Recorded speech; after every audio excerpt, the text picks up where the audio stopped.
머큐리 같은 경우는 사실 이제 그 라우터하고 인터넷 공유기 이런 걸 주로 생산을 하는데요.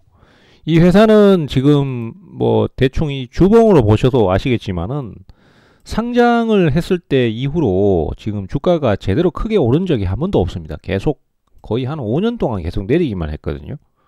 사실 초기에 상장할 때만 해도 10,000원 이상을 주가를 유지했었는데 뭐 지금까지 계속 좀 내림세를 탔습니다. 그만한 이유가 있을까 싶어서 봐도 사실은 그 정도까지는 아니에요. 뭐 그렇다고 엄청나게 뛰어난 거는 아니지만은 그래도 어느 정도 자기의 역량은 충분히 그 발휘하고 있습니다. 보시다시피 매출도 매년 꾸준하게 나옵니다. 1,500억에서 1,600억 정도 나오는 편이고 올해도 뭐 이 상태 같으면은 올해 아니죠. 이제 작년이죠. 작년에도 뭐 아마 한 1,000 몇백억 정도는 나올 것 같고요. 영업이익도 꾸준히 나옵니다. 근데 저는 사실 개인적으로 이 회사가 이렇게 나쁜 회사가 아닌데도 불구하고 주가가 이렇게 계속 내려가는 거는 그 시장의 어떤 구조 때문이라고 봅니다. 그러니까 우리나라 정치는 실적보다는 이슈에 민감하기 때문에 실적이 아무리 좋아도 별로 큰 반응을 못 보이는 거죠. 다만 이제 과거에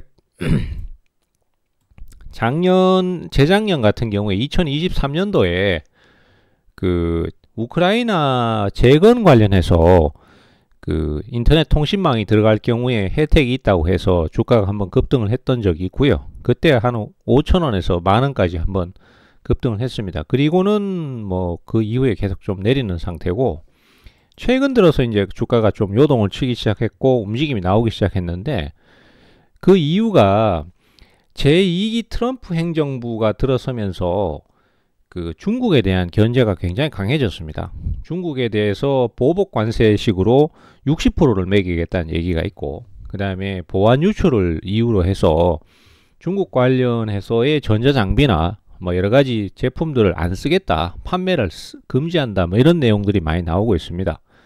그래서 지금 미국 내에 그 라우터 공유기 등의 최대 점유율을 갖고 있는 TP-Link라는 회사가 있어요. 근데 이 TP-Link가 중국 회사예요. 그래서 이 TP-Link에 대한 제품, TP-Link의 제품에 대해서 판매 금지를 검토하고 있다, 이렇게 얘기가 나오고 있거든요. 근데 아마 그렇게 될 가능성이 크지 않나 이렇게 보고 있습니다. 그렇게 되면은 이 머큐리가 혜택을 받을 수 있어요.